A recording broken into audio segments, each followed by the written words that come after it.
Christians, in Matthew 24, we have a very controversial chapter, as many of us know. And to be honest with you, there should be very little to no controversy at all as to what our Lord is conveying to us here in this chapter. The disciples of Christ who were with him on the Mount of Olives, after he had said that he was departing from the temple, he took them apart to the Mount of Olives and he began to answer 3 questions that they had asked. And here are the 3 questions as they are written in verse 3. They said, "Tell us when these things shall be," which is when the temple shall be thrown down and not one stone will be upon another.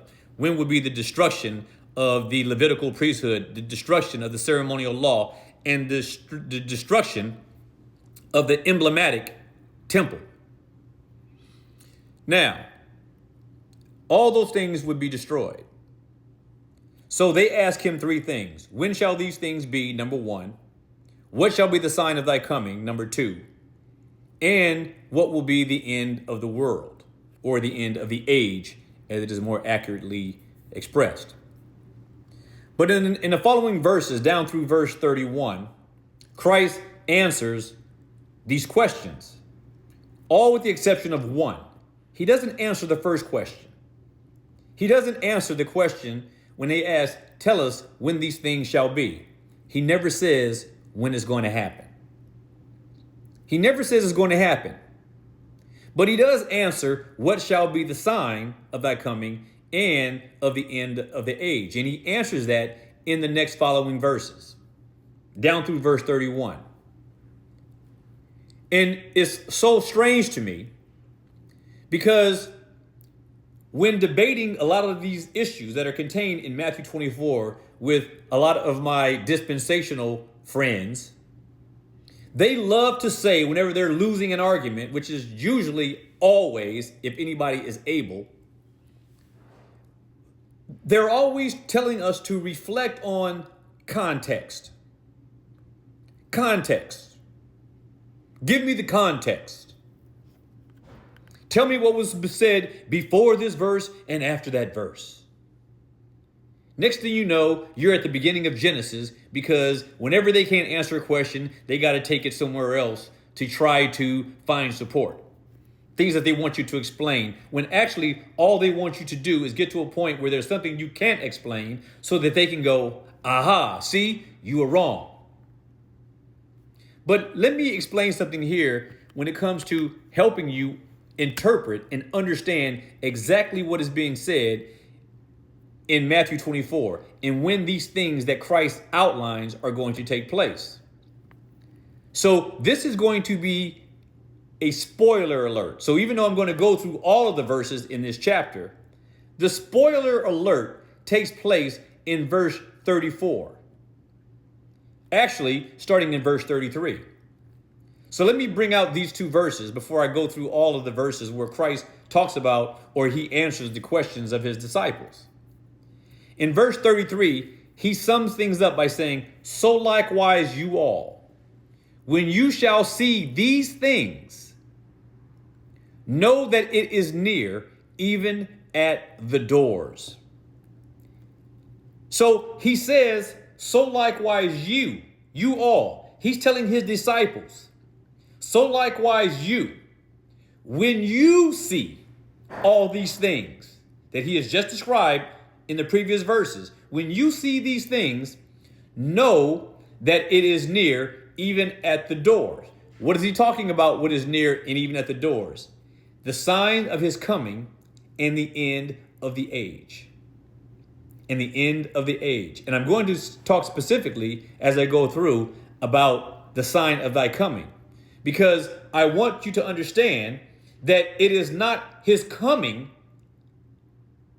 that is told and is taught explicitly in terms of his formal appearance on earth.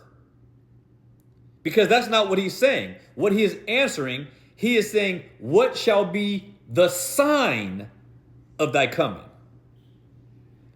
The sign.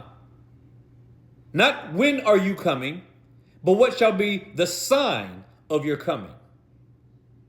And so he spaces out the difference, or he puts a period in between the sign of his coming and his actual coming.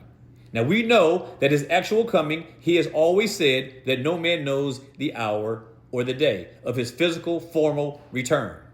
He says that. So here, he is telling them to look for the sign that he is coming.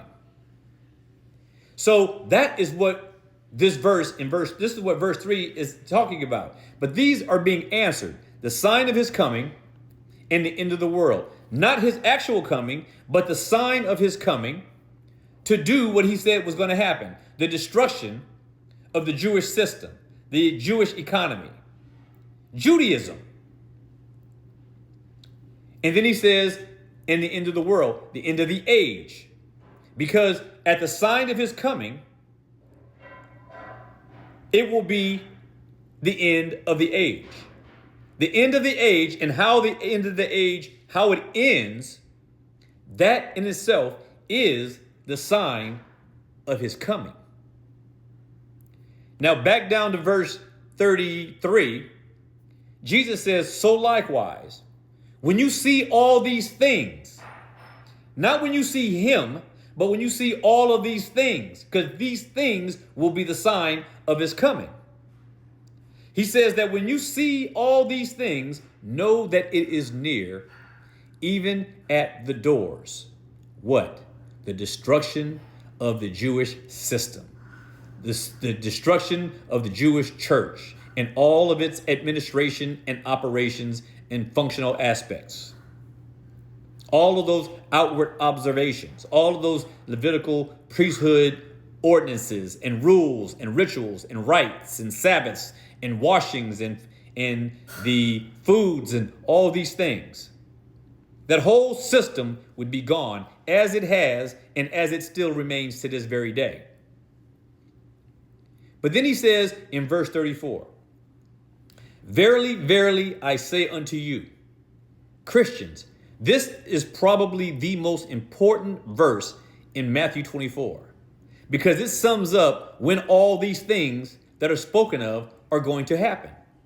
And Jesus says, verily, verily, I say unto you, this generation, the generation of the then apostles, he says that generation, the generation in which they lived, remember, he's answering their question.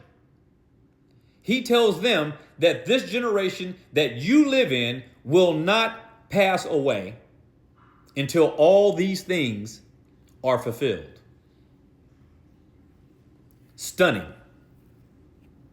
Again, this is one of those passages that you should read and understand in its purest sense. There is no ambiguity.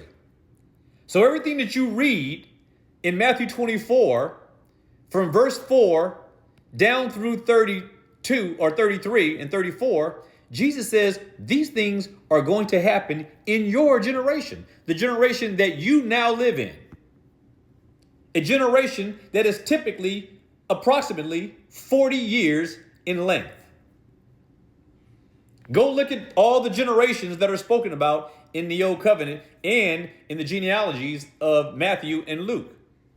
You will find that a generation was 40 years. Jesus began his ministry at 30 years of age. 30 years of age. And it would be 40 years later, one generation that would take place when in AD 70, all of Jerusalem would be destroyed.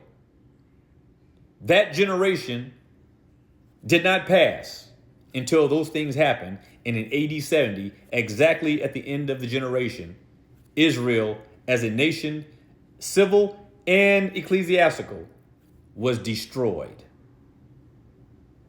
This generation, that then generation, would not pass till all these things were fulfilled.